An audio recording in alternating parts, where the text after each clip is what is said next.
વિરામ બાદ આપનું સ્વાગત છે સીધો સંવાદમાં બીજા મુદ્દા પર ચર્ચા કરીશું વ્યાજનું વિષચક્રમાં મુખ્યમંત્રી શ્રી ભૂપેન્દ્રભાઈ પટેલ અને સાથે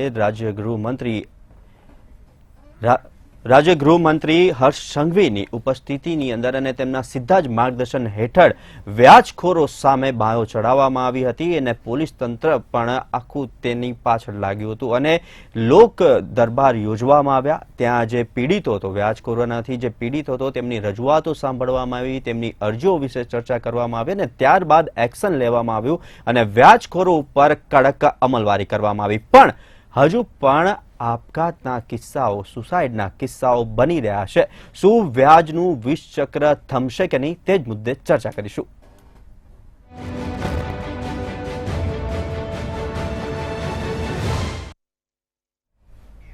વ્યાજનું વિષચક્ર, આ મુદ્દે ચર્ચા કરવા માટે આપણી સાથે જોડાયા છે અંબાલાલ ચૌહાણ, નિવૃત્ત આઈપીએસ. જે પ્રમાણે વ્યાજનું વિષચક્ર, અગાઉ પણ આપણે આ મુદ્દે ચર્ચા કરી ચૂક્યા છે. ઘણા લોકોએ સુસાઇડ નોટો લખી છે. વ્યાજનું વિષચક્રમાં તેઓ એવા ગૂંચવાઈ ગયા હોય છે કે તેઓ તે વિષચક્રમાંથી બહાર નથી નીકળી શકતા અને છેલ્લે તેમને એક જ રસ્તો દેખાય છે અને તેના કારણે દિવસે ને દિવસે તે સંખ્યા પણ વધતી હતી. ત્યારે મુખ્યમંત્રી અને રાજ્ય ગૃહમંત્રી હર્ષ સંઘવી દ્વારા નિર્ણય લેવામાં આવ્યો કે તેમની ઉપર શકંજો કસવામાં આવે. લોક દરબાર યોજાયા. તેની બાદ ધીરે ધીરે પ્રવૃત્તિઓ ચાલુ કરવામાં આવી, વ્યાજખોરોને શોધવામાં આવ્યા અને તેઓ ઉપર કડક પગલાં ભરવામાં આવ્યા. આ સરાહનીય કામગીરી તો છે અને સાથે સાથે તેઓએ લોન આપવાનું પણ, પોલીસ દ્વારા લોન આપવાનું પણ ચાલુ કરવામાં આવ્યું. પણ હજુ પણ સુસાઇડના કે આપઘાતના કિસ્સાઓ બની રહ્યા છે. પ્રફુલ્લ સર, તમારી પાસે આવવા માંગીશ. સરાહનીય કામગીરી, નિર્ણય પણ લેવાયો, પણ હજુ પણ ક્યાંક ને ક્યાંક વ્યાજખોરો એક્ટિવ છે અને તેઓના કારણે હજુ પણ આપઘાતના કિસ્સાઓ સામે આવી રહ્યા છે. તેને લઈને શું કહેશો? જે વ્યાજખોરોના ત્રાસનો મુદ્દો છે ને, એ બહુ વર્ષો જૂનો છે. આપણી સાથે અંબાલાલભાઈ ચૌહાણ છે, એ પછી કહેશે જ, કેમ કે વર્ષો સુધી એમણે પોલીસ ખાતામાં આઈપીએસ તરીકે નોકરી કરેલી છે, ફરજ બજાવેલી છે, એટલે આપણા કરતાં એ બાબતમાં વધુ જાણકાર હશે. પરંતુ આ વર્ષોનો એક રાજરોગ છે અને આ રાજરોગને ઝડપથી મટાડવો ને એ એટલું સરળ પણ નથી. કેમ કે એ જે વ્યાજખોરો છે એ એટલા પેલા ખરાબ શબ્દ આવે તો ફાટી ગયેલા તત્વો છે અને એમને એવા લોકોનું પીઠબળ છે અને એટલો બધો ડર પેદા કરી દીધો હોય છે જેને વ્યાજે નાણાં આપ્યા હોય છે વ્યક્તિમાં, કે એ વ્યક્તિ પોલીસ પાસે જતાં પણ ડરે છે કે હું પોલીસ પાસે જઉં અને પાછળથી મારા કુટુંબને કાંઈ થશે તો. આવા ડરને કારણે ઘણા બધા ગભરું લોકો છે. એ પોલીસે આટલી બધી સહાય જાહેર કરી, પોલીસ તંત્ર પહેલી વખત આ દિશામાં સક્રિય થયું. હું તો વર્ષોનો આ વિષયમાં અભ્યાસ કરતો રહ્યો છું, તો પહેલી વખત રાજ્ય સરકારમાં મુખ્યમંત્રી શ્રી ભૂપેન્દ્રભાઈ અને રાજ્ય ગૃહમંત્રી હર્ષ સંઘવીએ આ દિશામાં ધ્યાન આપ્યું, પોલીસ ખાતાને જાગૃત કર્યું, પોલીસ ખાતાને દોડતું કર્યું. નહીં તો પોલીસ ખાતું એક જમાનો એવો હતો કે તમે વ્યાજખોરની વિરુદ્ધ તમે ફરિયાદ કરવા જાઓ તો એફઆઈઆર પણ નહોતા લેતા. શું કામ નહોતા લેતા એ તો હવે એ લોકોની સાંઠગાંઠ શું હતી એ જાણે તત્વો. પરંતુ હવે આખું પરિસ્થિતિ ઉલટી થઈ અને ઉચ્ચ પોલીસ અધિકારીઓથી લઈ કોન્સ્ટેબલ સુધીના લોકોએ જે વ્યાજખોરીની ચુંગલમાં ફસાયેલા લોકો છે એને મદદ કરવાનું ચાલુ કર્યું. બહુ સારી ઝુંબેશ છે. આ ઝુંબેશને આપણે ચોક્કસપણે આવકારવી જોઈએ. પરંતુ હજુ તે એ વિષચક્ર છે ને એ થંભ્યું તો નથી, એના પૈડા થંભ્યા તો નથી. તમે 2 દિવસ પહેલાંની વાત જુઓ તો કેશોદની અંદર એક વિનોદ કુમાર નામનો ખાદ્ય પદાર્થોનો નાનો એવો વેપારી હતો. એણે કોઈની પાસેથી 12 લાખ રૂપિયા લીધા હતા. એણે તમામ વ્યાજ ચૂકવી દીધા પછી તેણે 12,24,000 એણે ફરી માગણી કરી કે બાકી કાઢ્યા. એને કારણે એ માણસે ઝેરી દવા પી લીધી અને આત્મહત્યા કરી લીધી. અગાઉ આપણે 1 કે 2 મહિનાના પહેલાં જઈએ તો કલોલની અંદર પણ એક યુવાને આત્મહત્યા કરી લીધી હતી. અને આ પહેલાંના કિસ્સાઓમાં જાઓ તો લોકોએ સામૂહિક આત્મહત્યાઓ કરી છે પોતાના કુટુંબ સાથે. પતિ પત્ની અને 1-2 બાળકો હોય તો બાળકો સાથે આત્મહત્યા કરી લેતા હતા વ્યાજખોરોના ત્રાસથી. આપણે વધુ ભૂતકાળ, નજીકના ભૂતકાળમાં જાઓ તો. એટલે હવે આ જે કેશોદનો જે બનાવ છે એણે પાછું ફરી પોલીસ ખાતાને ઢંઢોળ્યું છે કે ભાઈ આ વિષચક્ર હજી અટકું તો નથી જ. આવું જ એક દહેગામનો બનાવ છે. ત્યાં એક પ્રોવિઝન સ્ટોર ધરાવતી વ્યક્તિ હતી, એણે તો જો કે જરૂરિયાત માટે નહીં, બિટકોઇનના શોખ માટે વ્યાજખોરો પાસેથી પૈસા લીધા. 11 જેટલા વ્યાજખોરો પાસેથી એણે પૈસા લીધા. એમાં એની દુકાન પણ ગઈ અને ઘરેણાં પણ ગયા. અને હવે 11 જણા સામે કેસ નોંધાયો છે. પોલીસે છેલ્લા 2-3 મહિના દરમિયાન ઘણી સારી કામગીરી કરી છે. એણે લોકદરબાર કર્યા અને એ જેને પૈસાની જરૂરિયાત છે, નાના નાના લોકો કે જેને બેંકો પૈસા નથી, આ વ્યાજખોરીની ચુંગલમાં એટલે ફસાય છે કે બેંકો ઝડપથી પૈસા નથી આપતી ને બેંક પાસે મૂકવા માટે લોકો પાસે ખાસ કંઈ હોતું નથી. એટલે એ લોકો શિક્ષિત પણ નથી કે આપણે બેંક પાસે જઈએ તો ઓછા વ્યાજે મળશે અને એમાં કોઈ એમને ગળું દબાવવા નહીં આવે. પરંતુ એ લોકોને એવું જ્ઞાન પણ નથી ને બેંકો આપતી પણ નથી. હવે તમે જુઓ કે 5મી જાન્યુઆરીથી આ ઝુંબેશ શરૂ થઈ, અત્યાર સુધીમાં 2389 લોક દરબાર યોજાયા છે. 27 આરોપીઓ જે વ્યાજખોરો હતા, મોટા વ્યાજખોરો, તગડા વ્યાજખોરો, એની સામે પાસાનું હથિયાર ઉગામવામાં આવ્યું છે. 1039ની ધરપકડ થઈ છે. 847 FIR ફાટી છે. 1481 લોકો સામે ગુનો નોંધાયો છે. એટલે પોલીસે કામગીરી તો સારી કરી જ છે અને એને આપણે સરાહના કરવી જ પડે. પરંતુ હજુ જે વિષચક્ર છે ને એ અટકું નથી. કેટલાક લોકો એવા હતા કે જે વ્યાજ માટેનું સરાફી લાયસન્સ લીધા વગર ધંધો કરતા હતા કે જેથી મન ફાવે તેટલો એ વ્યાજ ખંખેરી શકે. એ લોકો હવે અધિકૃત રીતે લાયસન્સ લેવા માંડ્યા છે, એટલો ફેર પડ્યો છે. પરંતુ જે ગામડાઓમાં જે લોકો ઘરેણા ઉપર ખેતર લખાવી લઈને, મકાન લખાવી લઈને, એકાદું ખોરડું હોય રહેવા માટે એ લખાવી લીધું હોય ને એના ઉપર વ્યાજથી પૈસા ધીરે, અને વ્યાજને તો પહેલાં કહેવત હતી કે વ્યાજને ઘોડા હોય ના આંબે, એને ઘોડાય ના પહોંચી શકે એટલું સ્પીડમાં વ્યાજ વધતું હોય છે. એટલે હજુ વિષચક્ર છે એ ક્યાંય થંભ્યું હોય એવું લાગતું નથી. જે ચોક્કસથી વિષચક્ર થંભ્યું હોય તેવું લાગતું નથી. અંબાલાલ ચૌહાણ, આપની પાસે આવીશ કે વિષચક્ર થંભ્યું છે ખરા, અને અત્યાર સુધી જે કાર્યવાહી કરી છે, લોક દરબાર યોજવામાં આવ્યા છે, તેની સફળતા આપ કેટલી માનો છો? લોક દરબારની સફળતા જે છે એને લોકોને તમે સમજાવવામાં કેટલા સફળ રહો છો એના ઉપર આધાર રાખે છે. આજે જે આ મની લેન્ડિંગ એક્ટ છે 2011નો, 10 ચેપ્ટર છે, 58 સેક્શન્સ છે, એમાં લગભગ બધું જ આવરી લેવામાં આવે છે. અને એમાં મુખ્ય વસ્તુ એ છે કે કોઈ પણ સંજોગોમાં વ્યાજ જે છે વાર્ષિક 10%થી માંડીને 15%થી વધારે લેવાય નહીં. 10% એમાં કે જેમાં કોલેટરલ સિક્યોરિટી હોય, એટલે સામે તમે કોઈને 5 લાખ રૂપિયા ધીરો પ્રોવાઇડેડ કે પહેલી વસ્તુ તો એ છે કે જે વ્યાજે પૈસા આપે હી શુડ બી રજિસ્ટર્ડ. એટલે એનું સરકારમાં આ કાયદા હેઠળ એનું રજિસ્ટ્રેશન હોવું ફરજિયાત છે. એ જો ન હોય તો એ ગેરકાયદે છે ને એમાં એને સજાની જોગવાઈ છે. હવે આ જે રજિસ્ટ્રેશનવાળા પાસેથી જ એ લેવા જાય તો જો એની પાસે કોલેટરલ સિક્યોરિટી એટલે કાં તો કોઈ ઘરેણાં છે, મકાન છે, એવી જો કોલેટરલ સિક્યોરિટી બીજા કોઈ કાગળો છે એના ન આપે તો એ 15% સુધી વ્યાજ લઈ શકે, અને કોલેટરલ સિક્યોરિટી આપે તો 10% સુધીની જ વ્યાજની એમાં જોગવાઈ છે.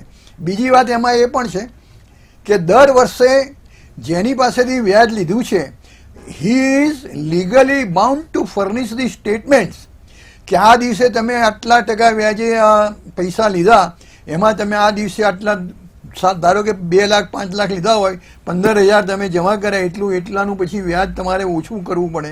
પછી બીજા તમે 10,000 જમા કર્યા એનું વ્યાજ ઓછું કરવું પડે. એટલે આવું સ્ટેટમેન્ટ, વાર્ષિક સ્ટેટમેન્ટ આપવા માટે આ જે રજિસ્ટર્ડ જે મની લેન્ડર છે, પૈસા જે આપે છે વ્યાજે, એ લોકો એના માટે બંધાયેલા છે. પણ એ લોકો આનું કોઈ પાલન કરતા નથી. બીજી બાજુ એવું પણ બને છે કે જે પૈસા લેવા માટે આવે છે એને પૈસાની એટલી બધી ગરજ હોય છે કે એનું મકાન એમ સમજો કે 25 લાખનું કે 50 લાખનું હોય તો પણ એ 10 લાખની એની કિંમત મૂકી દેશે. પછી વ્યાજ એ ભલે એમ કે ઓન પેપર 10% આપતો હોય કે 15% આપતો હોય, પણ અને એ પણ સાદા વ્યાજે દર વર્ષે એ પ્રમાણે છે. It is not per month, પણ ઘણી વખત એ એવા પણ સંજોગો જોવા આવ્યા છે કે મહિને 10% વ્યાજ લોકો લેતા હોય છે. આજે એમ કે મારે એકાએક 2000 રૂપિયાની જરૂર પડી તો હું તમને એમ કે 1 મહિનામાં આપી દઈશ, મને 5000 તારે આપવા પડશે. ઓકે ચલો, એટલે એને એટલી બધી જરૂર હોય છે અને એ ઓકે કરે, અને એનો કોઈ જાતનું લીગલ ટ્રાન્ઝેક્શન કે આવું તેવું હોતું નથી. અને વ્યાજખોરો હોય છે એ પોતે જ, એક તો જે આ પ્રકારના જે વ્યાજખોરો છે, એક તો એ પોતે જ બદમાશ જેવા હોય છે, સાથે સાથે એમની પાસે એવા માણસોની ગેંગ પણ, ટુકડી પણ હોય છે કે જે પછી એમના ઘેરે જઈ અને ત્રાગા કરે, આજુબાજુમાં જુએ, આ તે કરે, બદનામ કરે. એટલે આ જે બધી બાબતો જે છે એ બધી જ બાબતો આમાં જે મની લેન્ડિંગ એક્ટ છે 2011, એમાં બધી જ બાબતો આમાં એ આવરી લેવામાં આવેલી છે.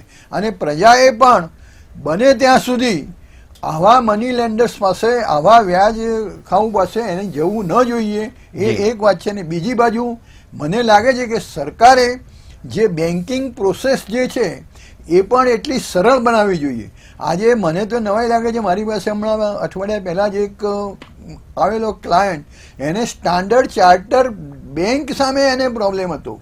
હવે તમે જ્યારે એમ કે એક તો તમને 50 લાખની લિમિટ આપી છે, તમે એમાંથી 10 લાખ એમાંથી તમે ભરો છો, અને તમે પહેલાં વિથડ્રો કર્યા, એનું વ્યાજ થાય, પછી તમે અમે 2 લાખ ભર્યા, તે લોકો શું કરે કે પહેલાં તમે જે 2 લાખ ભરો એમણે એવી કંઈ પ્રોસેસ બતાવી છે, પ્રોસિજર એવી બનાવી, એ તમારા પહેલાં સેવિંગ્સ ખાતામાં જમા થાય.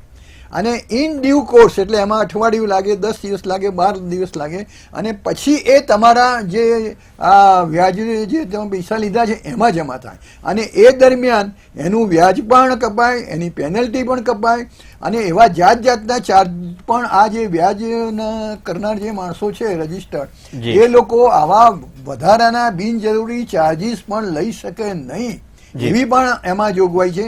પેનલ્ટીની પણ અમુક એ હદ છે, એનાથી વધારે પેનલ્ટી પણ લઈ ન શકે. પણ લોકોમાં એક પ્રકારનું અજ્ઞાન છે, અને બીજું એમને તાત્કાલિક જરૂરિયાત છે, અને ત્રીજું જે આ બેન્કિંગ પ્રોસેસ છે એવી અટપટી છે કે એના ત્યાં લોકો જતા ને એ કરતા, એના કરતાં પેલું તરત એમ તમે સોનાનું ઘરેણું એક આપી દો, એની કિંમત 2 લાખ રૂપિયા હોય, પણ એ તરત તમને 50,000 કહીને આપશે કે ભાઈ આની કિંમત તો 50,000 છે, અને 50,000 બી થઈ જાય, એ જપ્ત પણ કરી લે, અને છતાં બીજા 2 લાખ રૂપિયા તમારા ઉપર બાકી છે એવું પાછું કાઢે 2-3 વર્ષના અંતે.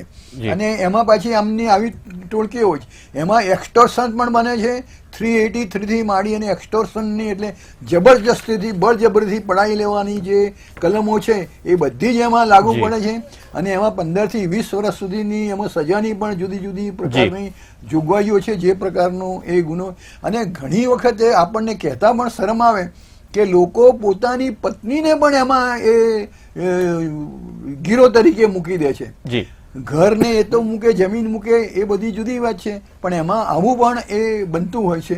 એટલે it is really very sorry state of affairs. ખરેખર બહુ એ દુઃખદાયક છે. અને ખાસ કરીને આજે છેલ્લા દિવસોમાં અમુક જે પ્રસંગો બન્યા, આપણે કોરોના આવ્યો, નોટબંધી આવી, હવે જીએસટીમાં એવું છે કે વેપારી પહેલા જીએસટી અને એ ટેક્સ ભરશે. અંબાલાલભાઈ, તમને અટકાવવા માંગીશ, નિશાંતભાઈ જોડાઈ ગયા છે.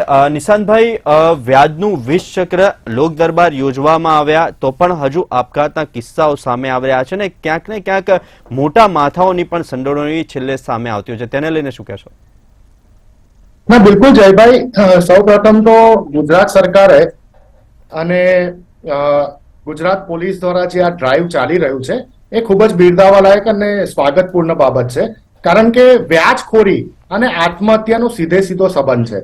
તમે જોયું હશે એમ કે નેશનલ ક્રાઇમ રિપોર્ટ બ્યુરોના ડેટા પ્રમાણે 2020માં ગુજરાતમાં 8,050 આત્મહત્યા થઈ, અને 2021માં 8,789 આત્મહત્યા થઈ, જેમાં 33% આત્મહત્યા ફાઇનાન્શિયલ ઇસ્યુના કારણે થઈ હતી, એટલે કે પૈસાની મેટરોના કારણે આત્મહત્યા સુસાઇડ થઈ હતી, જે આપણી માટે ખૂબ જ ગંભીર આંકડો કહેવાય. એટલે એવા સમયમાં જ્યારે આવા અધિકૃત અને અનધિકૃત વ્યાજખોરો જે રીતે અત્યારે સપેટામાં લે છે જનતાને અને એમના કોઈ પણ વ્યક્તિને જ્યારે ઇમરજન્સી આવી હોય અને એનો ગેરફાયદો લેતા હોય છે, એ ખૂબ જ ખરાબ પરિસ્થિતિ છે. જયભાઈ, વ્યાજ લેવાવાળા જે વર્ગ છે, જે લોકો છે, એવા લોકો છે કે જે લોકોને અડધી રાત્રે પૈસાની જરૂર પડતી હોય.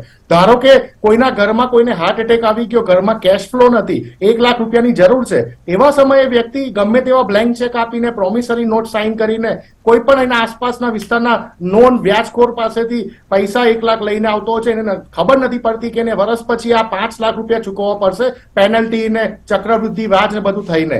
આજે તમે જાણો છો કે રિઝર્વ બેંક ઓફ ઇન્ડિયાના રેટ પ્રમાણે, મેક્સિમમ લેન્ડિંગ રેટ પ્રમાણે, જે વકીલ સાહેબ જાણતા હશે કે 23.5% વધારે રિઝર્વ બેંક ઓફ ઇન્ડિયાના રેટ પ્રમાણે કોઈ પણ સંસ્થા કે નાની હોય, મોટી હોય, સહકારી સંસ્થા હોય કે બેંક હોય કે લાયસન્સ વ્યાજ હોલ્ડર લોકો હોય જે વ્યાજનું ધિરાણ કરી શકે છે, જેને આપણે પેઢી કહીએ છીએ, પૈસા આ રેટની ઉપર આપી નથી શકતું. પરંતુ આપણી આસપાસમાં જેટલા પણ અધિકૃત વ્યાજનો ધંધો ધરાવતી પેઢીઓ છે, એ 3% નીચે તો કોઈને પૈસા લેન્ડ નથી કરતા, એટલે 36% થયા.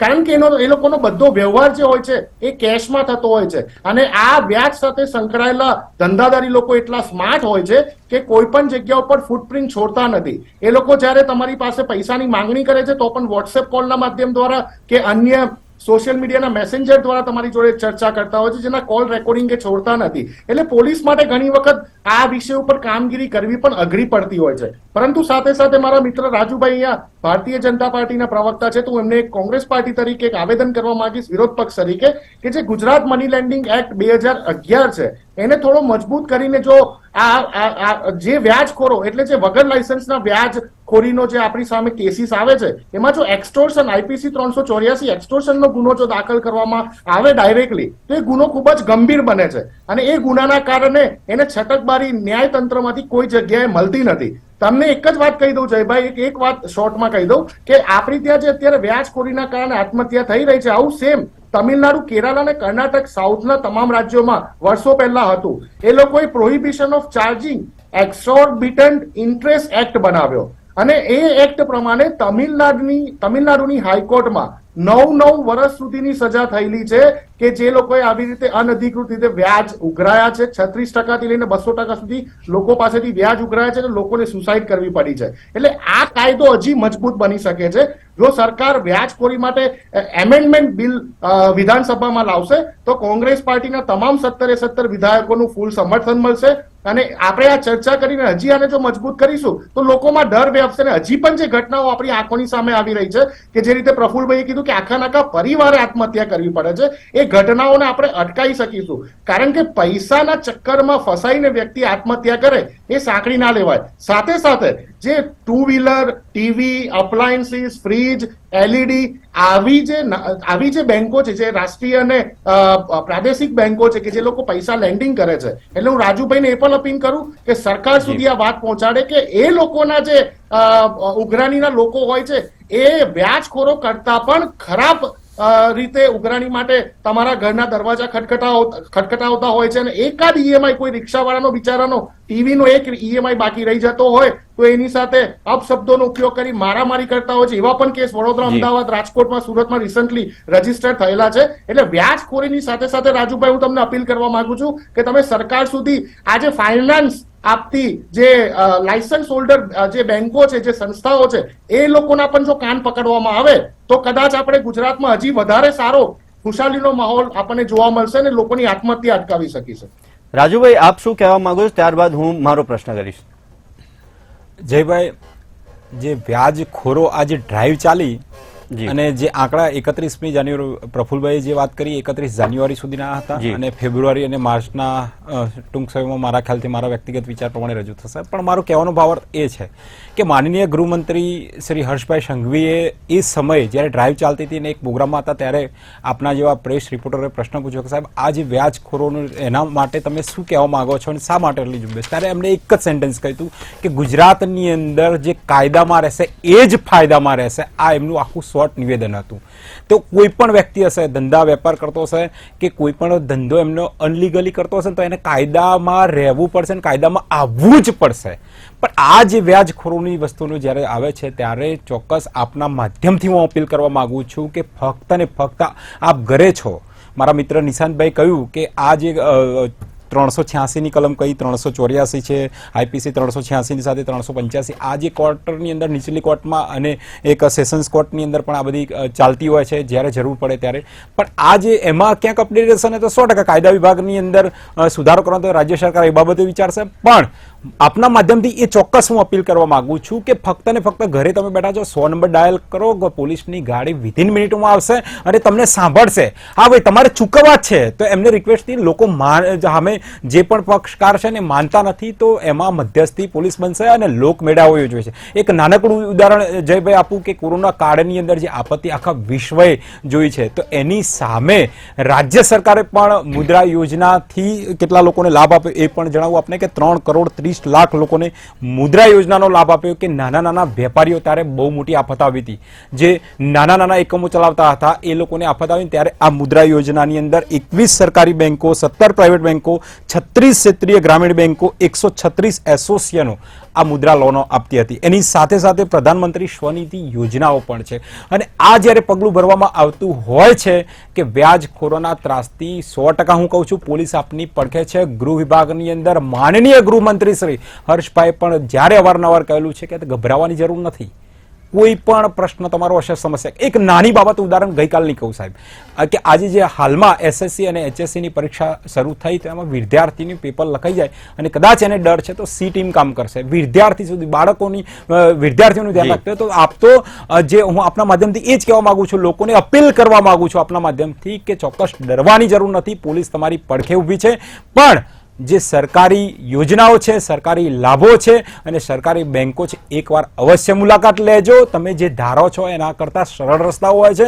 બીજી વસ્તુ કે આપના જે પણ વેપાર ધંધા વ્યવસાય કરો છો જોઈ વિચારીને જ્યારે પણ કરો છો, પણ એના જે સમય અને પ્રાધાન્ય છે એ બાબતે સરકારની પડખે યોજનાઓ પણ ઘણી બધી છે. તો આપ દરેક વ્યક્તિને આવી મારી નમ્ર વિનંતી છે કે જ્યાં લીગલી કામ થતું હોય ત્યાં ઊભું રહેવું જરૂરી છે અને જે અનલીગલી હોય ત્યાં રાજ્ય સરકાર તમારી પડખે ઊભી છે. અને જેને કાયદાની ડર નથી એને કાયદામાં આવવું જ પડશે. એ આપણે તમામ આંકડાઓ જે હમણાં જ પ્રફુલભાઈ બોલે એ આંકડાઓ પૂરથી જોઈએ છે.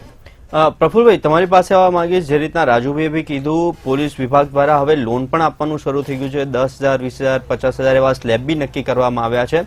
પણ એક જોતા મને નિષ્કર્ષ એવો લાગી રહ્યો છે ક્યાંક હજુ પણ જાગૃતતાનો અભાવ છે. અને ખાસ રાજુભાઈએ કીધું કે ઘણી બધી યોજનાઓ છે પણ એ યોજનાઓ લોકો સુધી પહોંચી નથી રહી, એટલે તેઓએ વ્યાજખોરો પાસે જવું પડી રહ્યું છે. આપનું શું લાગે છે? હા, રાજુભાઈએ જે કહ્યું ને કે નાના લોકોને પણ લોનનું પ્રાવધાન છે, પરંતુ એનું અજ્ઞાન હોવાથી એ ત્યાં બેંક સુધી જતા નથી. હવે માટે થોડી લોકજાગૃતિ કેળવવાની જરૂર છે.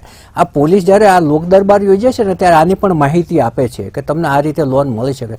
આજે સેવા બેંક છે એણે 20,000 લોન આપીને ઘણા બધા શાકભાજીવાળાને પણ એ લોકોએ નિયમિત રીતે હપ્તા ભર્યા છે.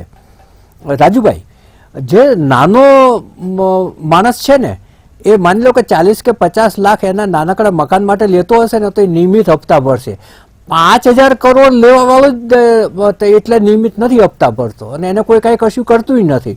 એટલે નાના જે દેવાદારો છે ને એને જો બેંકો વધારે સારી રીતે લોન આપે ને તો એ એટલો બધો કાયદાથી ડરીને ચાલવા વાળી પ્રજા છે કે એક પણ હપ્તો નહીં ચૂકે. એક દિવસ મોડું થશે ને તો એને રાત્રે ઊંઘ નહીં આવે. હવે બીજી વાત એ છે, નિશાંતભાઈ પણ ઘણી રચનાત્મક વાત કરી અને રાજુભાઈ રચનાત્મક રીતે એના જવાબો આપ્યા. આજે ભાજપ કોંગ્રેસ વચ્ચે ખેંચતાણ નથી પણ આટલી સ્વસ્થ ચર્ચા ચાલી રહી છે એ બહુ જ આનંદની વાત છે. હવે મૂળ વાત શું છે કે માણસે એની જે ચાદર હોય ને એટલી સ્વડ તાણવી જોઈએ. આપણા બાપદાદા કહેતા હતા એથી વધારે તમે જો પેલો થશો તો પગ બહાર નીકળશે, ચાદર નાની હશે તો એટલે પગ બહાર ના કાઢવા, મચ્છર કરડે અને પછી બીજે દિવસે મેલેરિયા થઈ જાય. એટલે કે ચાદર જેટલી સ્વડ તાણવી એ જે કહેવત આપીને ગયા છે બાપ દાદા કે તમે કરકસરભર્યું જીવન જીવો અને બને ત્યાં સુધી દેવા. અત્યારે લોકોને દેખાદેખીમાં એટલા બધા દેવા કરતા હોય છે. ઘરમાં લગ્ન પ્રસંગ હોય કે બીજું કંઈ હોય તો એટલા બધા શોબાજી કરી નાખતા હોય છે કે જે ઉપરનો ક્લાસ જે કરે છે એ બધું મધ્યમ વર્ગ કરે છે, મધ્યમ વર્ગ કરે છે નીચેનો વર્ગ કરતો થઈ ગયો છે કે ચાલ હું આ નહીં કરું તો લોકો મને ગરીબ ગણશે કે મને લોભી ગણશે. એટલે દેવું કરીને પણ એ લગ્ન પ્રસંગને એ બધામાં વધારે પડતા ખર્ચા કરતા હોય છે. એટલે માણસે ખર્ચામાં પણ કંટ્રોલ રાખવો જોઈએ. પોતાનો નવો ઉદ્યોગ શરૂ કરતા હોય તો એને બધી ગણતરીપૂર્વક દેવા કરવા જોઈએ. એને ગણતરી બહાર દેવા કરે અને પછી એને ભાગી જવું પડે કે આપઘાત કરવો પડે એ પરિસ્થિતિ પેદા ના થાય એ માટે પહેલાથી બધી એની પાસે કેલ્ક્યુલેશન હોવું જોઈએ અને એવા પ્રકારના માણસોને એને માર્ગદર્શન પણ લેવું જોઈએ. આજે રાજ્ય સરકારની અંદર ઘણા બધા ખાતાઓ છે કે કોઈને નવો ધંધો શરૂ કરવો તો અનેક પ્રકારના માર્ગદર્શન મળી રહે છે. આજે સ્ટાર્ટઅપ છે, કોઈ યુવાનને ધંધો કરવો હોય તો સરકારે ઘણી સારી જોગવાઈ કરી આપી છે કે એને હથથી લઈને ઈટી સુધીનું જ્ઞાન આપે છે, એને ટ્રેનિંગ આપે છે, એને લોન લેવામાં મદદરૂપ થાય છે. એટલે ઘણા બધા રસ્તાઓ ખુલતા પણ જાય છે ટેકનોલોજીના પહેલામાં. પરંતુ જે અનપઢ અને જે નાના નાના ધંધા કરવાવાળા છે એ જે આ વ્યાજખોરીની ચુંગલમાં જે ફસાય છે ને એ જ સૌથી મોટો પ્રશ્ન છે. હવે તમે જુઓ કે ખાણીપીણીવાળા છે, શાકભાજીવાળા છે, ત્યાં એ લોકો બચત એ પણ એવી રીતે ઓન પેપર ખાલી સાદા કાગળ ઉપર ડાયરીમાં કરતા હોય છે. હું એક જગ્યાએ એક ફૂડ પાર્લર પાસે ઊભો હતો તો એક ભાઈ ડાયરી લઈને આવે અને ડાયરી લખ્યું ને એક અમુક રકમ આપી દીધી. એટલે મેં કીધું આ શેના છે તો કે અમારી બચત છે કે.